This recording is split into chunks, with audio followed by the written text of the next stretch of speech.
Hi, everyone. Thanks for joining. I'm Chris Zelinsky. I just wanted to hop on and talk a little bit about our relationships with our partners and our growers and how we get all these fabulous wines that we market. We have grown a lot, and our relationships and friendships have grown with our growers and those vineyards and wineries that we work with. I get questions all the time about what those relationships are, why the house labels, sometimes why more house labels than other labels, and what does it mean when Sarah says we're a winery. So I thought I'd take a little bit of time and just kind of help you kind of understand and go through some terminology and kind of what some of those relationships look like.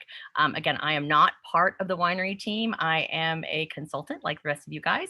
I've just been around for a really long time since before we launched. And I, as being a managing director, I'm very fortunate to be in some of those conversations on what some of those relationships look like. So let's start off with a couple of definitions. First off, a winery is, well, first of all, there's a significant difference between a winery and a vineyard. A vineyard is where grapes are grown, and a winery is where wine is produced. A winery is a licensed building or property that produces wine. It could be a business involved in the production of wine, typically encompasses things like winemaking equipment, warehouses, bottling facilities, that are all kind of involved in that winemaking process. Some wine companies own many other wineries.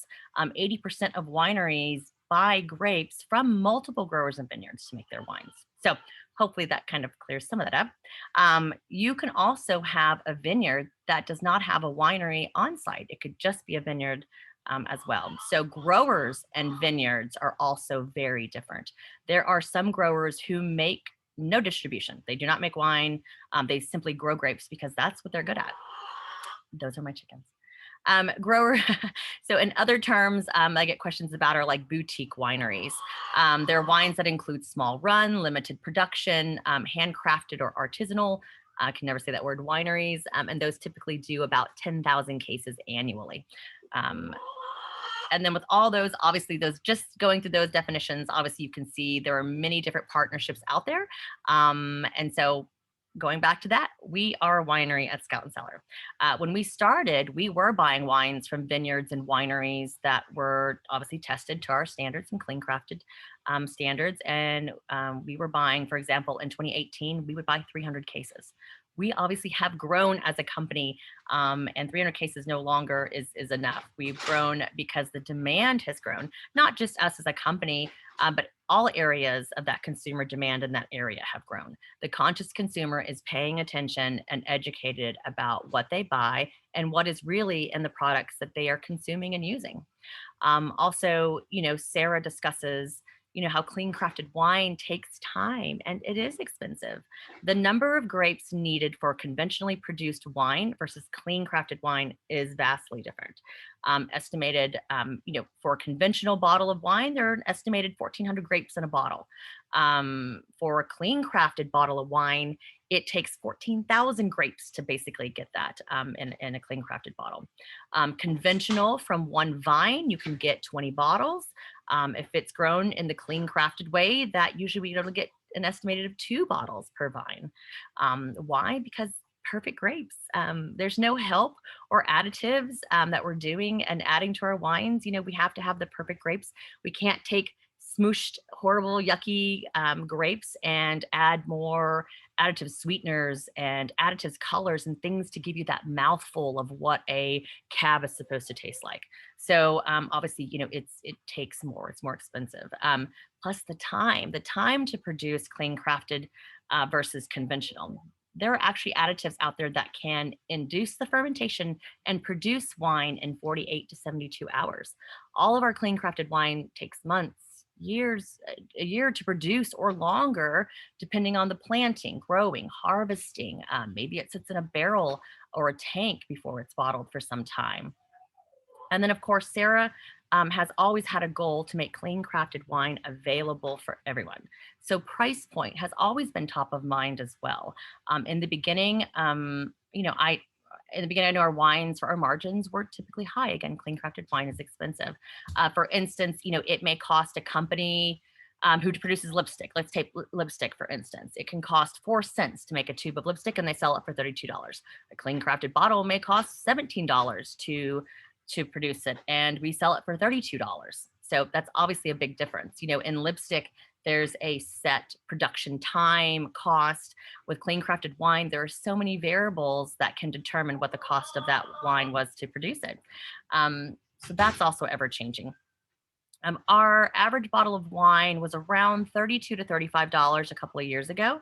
And now we can actually offer wines that are in that $16 to $22 range. So as our relationships have matured and grown with the wineries and growers, vineyards, and that trust and confidence has grown, that they have with Scout and Cellar, we've been able to arrange different agreements that benefit our partners, but also help keep our costs low. Some vineyards, for instance, in other countries, let's say maybe they didn't have a way to distribute in the US. Scout and Cellar provided that vehicle for them. Maybe some of the bottles will have that unique label that comes direct from them. There are some boutique wineries that we've worked with within the US that may produce 5,000 bottles that come out of one harvest, and they'll make 5,000 of one wine, and maybe 500 bottles are in local restaurants, and they may sell about 1,000 bottles from the visitors visiting their wine tasting rooms in their vineyard. There's another opportunity for us to support them. We can take those, extra bottles that they have trouble moving a lot of times, and put them within our clean crafted and sell them through our system. So there are some vineyards outside of the US that may have a small distribution in the US. There was one example that I can talk about. It was a chef. He was on some TV network, and he owned a farm to table restaurant in upstate, I think, New York somewhere. And he knew one of the owners of this vineyard in another country. And he was able to get the wine in a few restaurants and places. So, to protect exclusivity, and to help them get their production out more, we put our label on it. And then also, for some of our growers and vineyards, we have learned over time that buying the juice, the wine, is better to protect the wine, and for its sustainability. We had a situation where we had two pallets of wine, that's 56 cases, were all ruined and had bottle shock because when they came overseas. The owner, I think, was from Argentina. And he didn't believe it. And he actually came and saw everything and realized that all those bottles were ruined.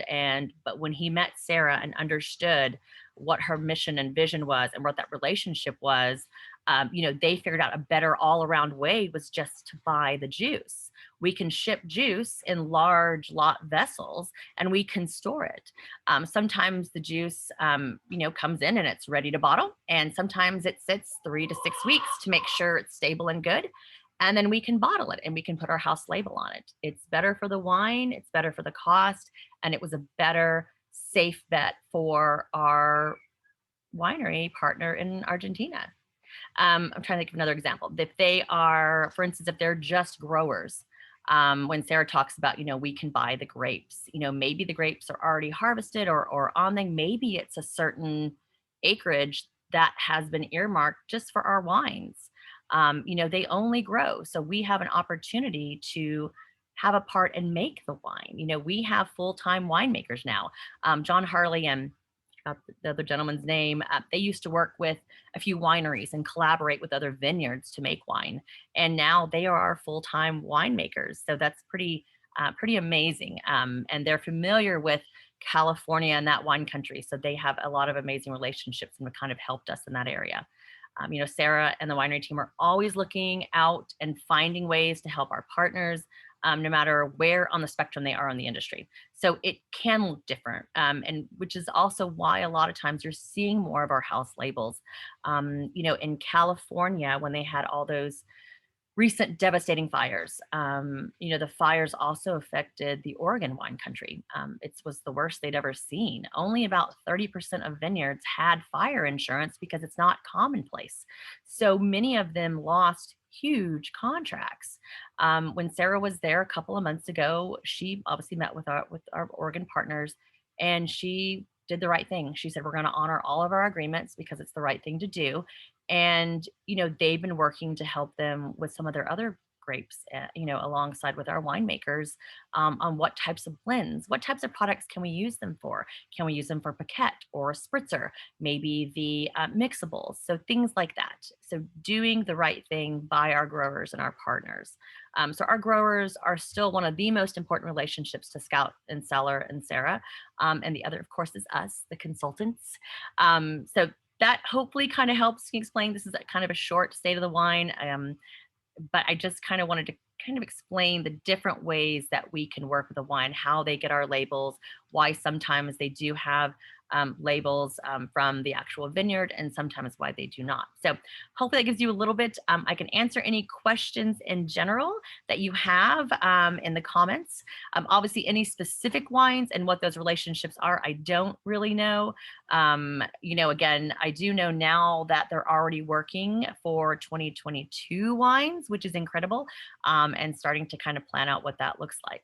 So, hope you guys enjoyed that. Hope that was helpful. Hope everyone has a great week, and thanks for joining.